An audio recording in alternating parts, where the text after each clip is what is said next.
إن الحمد لله نحمده ونستعينه ونستغفره ونعوذ بالله من شرور أنفسنا ومن سيئات أعمالنا من يهده الله فلا مضل له ومن يضلل فلا هادي له وأشهد أن لا إله إلا الله وحده لا شريك له وأشهد أن محمدا عبده ورسوله يا أيها الذين آمنوا اتقوا الله حق تقاته ولا تموتن إلا وأنتم مسلمون يا أيها الناس اتقوا ربكم الذي خلقكم من نفس واحدة وخلق منها زوجها وبث منهما رجالا كثيرا ونساء واتقوا الله الذي تساءلون به والأرحام إن الله كان عليكم رقيبا يا أيها الذين آمنوا اتقوا الله وقولوا قولا سديدا يصلح لكم أعمالكم ويغفر لكم ذنوبكم ومن يطع الله ورسوله فقد فاز فوزا عظيما أما بعد فإن أصدق الحديث كتاب الله وخير الهدي هدي محمد صلى الله عليه وسلم وشر الأمور محدثاتها فإن كل محدثة بدعة وكل بدعة ضلالة وكل ضلالة في النار عباد الله اتقوا الله حق التقوى bertakwalah kepada Allah dengan sebenar-benarnya takwa wajannibul ma'asiya wadh-dhunuba wal khataya jauhkanlah berbagai macam maksiat dan juga dosa-dosa fa inna ajsadakum 'alan nari la taqwa karena sesungguhnya tubuh-tubuh mungil kita tidak akan mampu menahan panasnya neraka. Jamaah salat Jumat rahimani wa rahimakumullah. Al-Imam Ibnul Qayyim rahimahullahu ta'ala pernah berkata, ajma'a uqala'u kulli ummatin, telah sepakat semua orang yang berakal dari setiap umat, ala anna an-na'ima la yudraku bin na'im, bahwasanya kenikmatan tidak akan bisa diraih dengan kenikmatan. Wa anna man athara ar-rahata fatathu ar-rahatu, dan bahwasanya siapa saja yang memilih untuk istirahat hari ini maka ia akan terluput dari kesempatan mendapatkan istirahat di kemudian hari.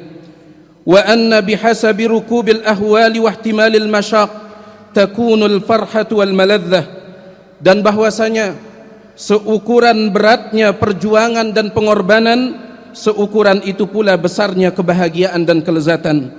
Wa kullama kanatin nufusu ashrafa wal himmatu a'la, sehingga manakala jiwa itu mulia dan cita-citanya tinggi melangit, kana ta'abul badani awfara wa hadduhu minar rahati aqal, maka keletihan badan akan semakin banyak dan kesempatan untuk istirahat akan semakin sedikit.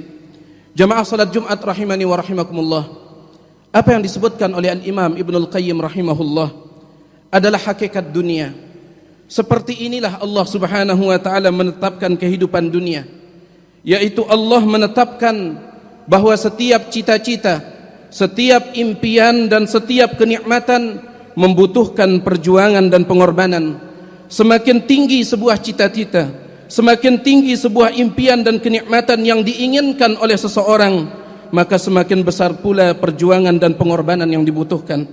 Adapun mengharapkan terwujudnya cita-cita, mengharapkan terwujudnya impian dan kenikmatan tanpa adanya perjuangan dan pengorbanan, maka sungguh itu adalah sebuah kemustahilan.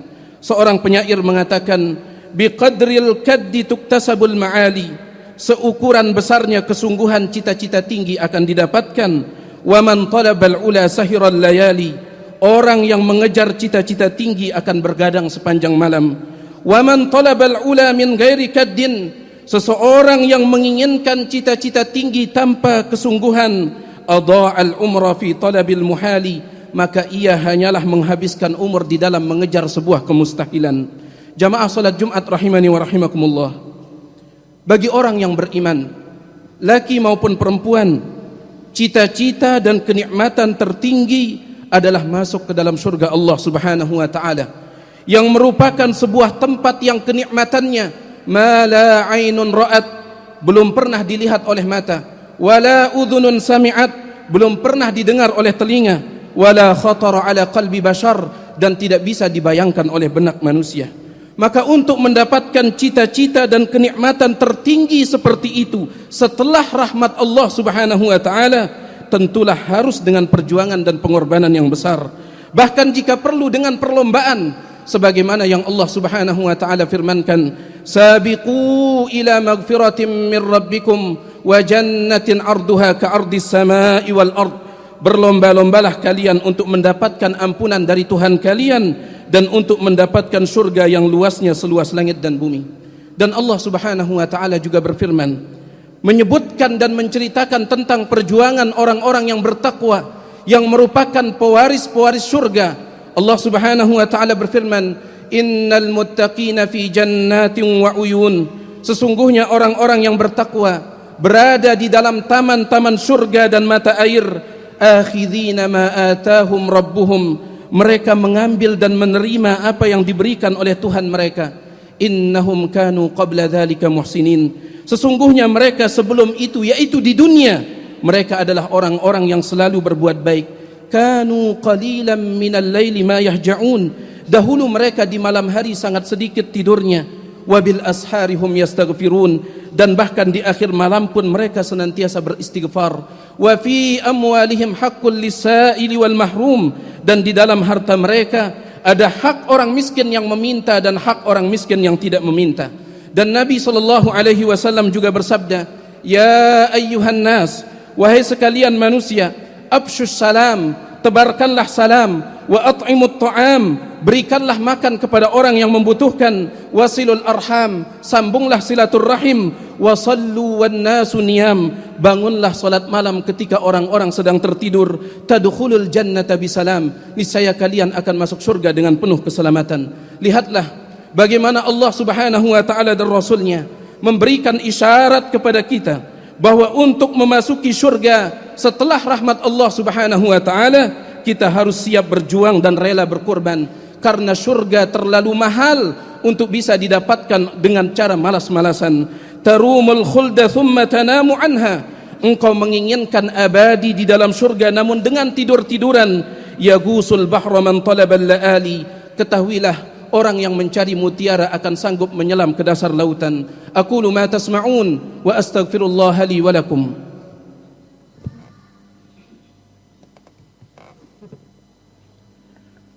Alhamdulillahi rabbil alamin. Wassalatu wassalamu ala ashrafil anbiya'i wal mursalin, nabiyyina Muhammadin wa ala alihi wa sahbihi ajma'in.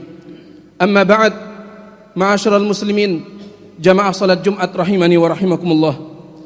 Bagi seorang mukmin yang sejati dan juga seorang mukminah, selama ia masih hidup di kehidupan dunia ini, maka belum saatnya baginya untuk berleha-leha dan bersantai-santai. Karena dunia bagi orang yang beriman tidak diciptakan untuk itu. Dunia bagi orang yang beriman diciptakan sebagai tempat untuk beramal. Diriwayatkan bahwasanya Muhammad bin Hasnawaih pernah berkata kepada Imam Ahmad bin Hanbal rahimahullahu ta'ala. Dia mengatakan, ya Aba Abdillah, qasadtuka min Khurasan as'aluka an mas'alatin. Wahai Abu Abdillah, saya datang dari Khurasan menemui anda hanya untuk bertanya tentang sebuah pertanyaan. Maka Imam Ahmad bin Hanbal mengatakan, kul, katakanlah apa yang engkau ingin tanyakan. Maka Muhammad bin Hasnawih berkata, mata yajidul abdu ta'mar rahah. Kapankah seorang hamba bisa istirahat? Imam Ahmad bin Hanbal mengatakan, inda awwali qadamin yada'uha fil jannah. Nanti ketika ia sudah meletakkan kakinya di dalam surga. Diriwayatkan bahwasanya Al-Imam Masruq yanamu sajidan, dia pernah tertidur di dalam sujudnya. Maka orang-orang pun kasihan melihatnya dan berkata kepadanya, lau arahta nafsaka, seandainya engkau istirahatkan dirimu, berikanlah untuk dirimu waktu untuk istirahat. Maka beliau pun mengatakan, bal rahataha urid, justru dengan melakukan ini aku sedang mencarikan untuknya kesempatan untuk istirahat. Allahu Akbar. Semoga Allah Subhanahu wa ta'ala menjadikan kita sebagai orang-orang yang bersemangat di dalam melakukan ketaatan kepadanya, sehingga kita bisa mendapatkan istirahat di waktu yang seorang hamba sebenarnya mendapatkan istirahat.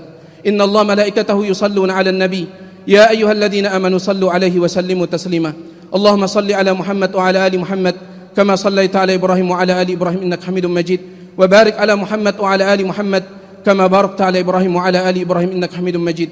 اللهم اغفر للمسلمين والمسلمات والمؤمنين والمؤمنات الأحياء منهم والأموات إنك سميع قريب مجيب الدعوات. اللهم آت نفوسنا تقواها وزكها أنت خير من زكاها أنت وليها ومولاها. ربنا آتنا في الدنيا حسنة وفي الآخرة حسنة وقنا عذاب النار. سبحان ربك رب العزة عما يصفون وسلام على المرسلين والحمد لله رب العالمين.